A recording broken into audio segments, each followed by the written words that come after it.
Revival is breaking out across campuses all over America, but it won't spread to places like Amsterdam, Lima, Peru, in Prague, where we live here in the mountains of northern Thailand, or here in Uganda, unless there is a gospel witness. We're just a normal family pursuing God on the mission field, one adventure at a time.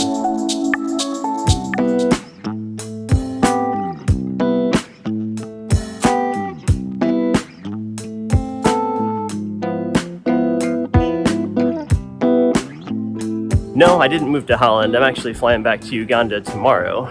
But one thing that strikes me is lostness. The problem with lostness is pervasive. It's everywhere, but it's also different in every context. In Amsterdam, there is a hopelessness, a striving after pleasure. Beautiful churches stand empty. While in Africa, there is a frantic attempt to appease ancestors and false gods to better themselves or their lives. It's new places, but it's the same problem. I am so thankful for the revival that's breaking out across America, but the truth of the matter is that it won't happen in places like this unless believers like us push back the darkness with the gospel.